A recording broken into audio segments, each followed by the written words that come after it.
ओम नमो भगवते वासुदेवाय। आज मुनि व्यास का कलयुग के मनुष्यों की मृत्यु के ऊपर एक बड़ा संदेश सुनिए। यह कथा ब्रह्म पुराण में आई है।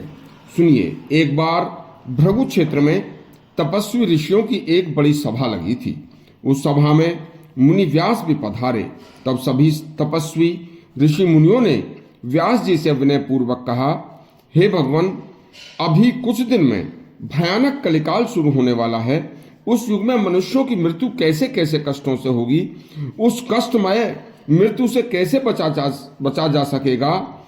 तब व्यास जी बोले, हे मुनीश्वरों, संसार चक्र का यह प्रवाह निरंतर युग युगांतरों से चलता रहता है। देखिए, अब मैं आपको कलयुग में मनुष्यों की मृत्यु से लेकर आगे के सफर का वर्णन सुनाऊंगा। सुनिए। कलयुग में कुछ मनुष्यों की आसक्ति धर्म कार्यों से हटकर अधार्मिक कृत्यों में बढ़ जाएगी तथा माता पिता, गाय, साधु संतों व गंगा सहित देव स्थानों तथा देवताओं तथा यज्ञ, तप, उपासना, व्रत आदि में आसक्ति नहीं रहेगी।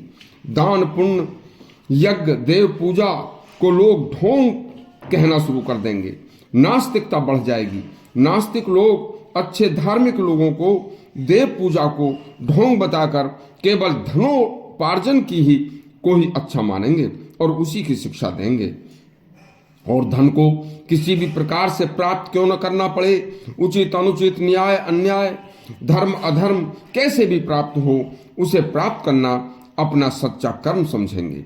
फिर उस अनुचित तरीके से प्राप्त धन से मनुष्यों में, हे मनुष्यों, विषय वासना बहुत पैदा होगी। स्त्री व पुरुष विषयासक्ति में डूब जाएंगे और डूबकर घोर अधर्म के रास्ते को अपनाएंगे।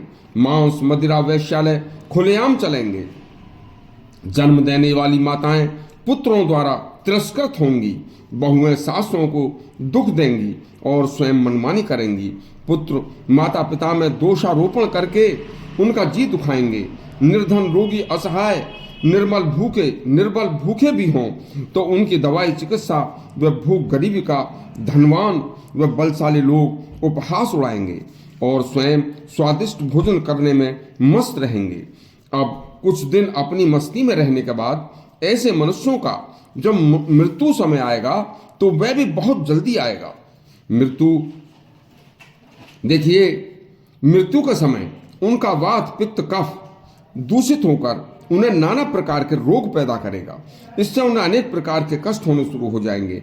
उन मनुष्यों को मृत्यु काल में प्राण घातनी क्लेशमय भारी वेदना होगी। उन्हें अन्न जल का दान न करने तथा माता पिता, गुरु को दुख देने की एवज में ऐसे रोग होंगे कि जल पीने की इच्छा होगी, भूख लगेगी, कुछ भोजन की इच्छा होगी, लेकिन गले में वह उतर नहीं पाएगा। गले के रोगों के कारण मनुष्य न जल पी पाएगा न भोजन कर पाएगा और भोजन जल की आस में तड़प तड़प कर मरेगा। मृत्यु काल के समय अपने पास बैठे पुत्र, पौत्र आदि सगे संबंधियों की देख देख कर तड़फेगा। भूखा प्यासा तड़फेगा। कोई भी उसका दुख दूर नहीं कर पाएगा। सारा कमाया हुआ धन उसके बिल्कुल काम नहीं आएगा। उस युग में लोग बहुत ही अल्पायु होंगे। उस छोटी सी आयु में दुष्कर्म करते हुए शीघ्र रोगी होकर मरेंगे।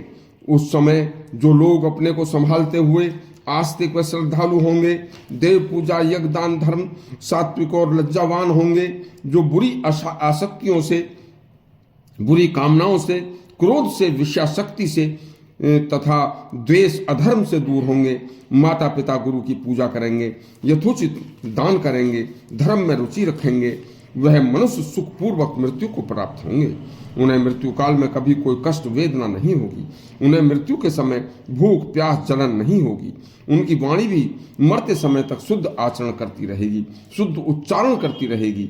उनकी आंखें मृत्यु के समय स्वयं अपने इष्ट देव के दर्शन करते हुए सुखपूर्वक बंद होंगी।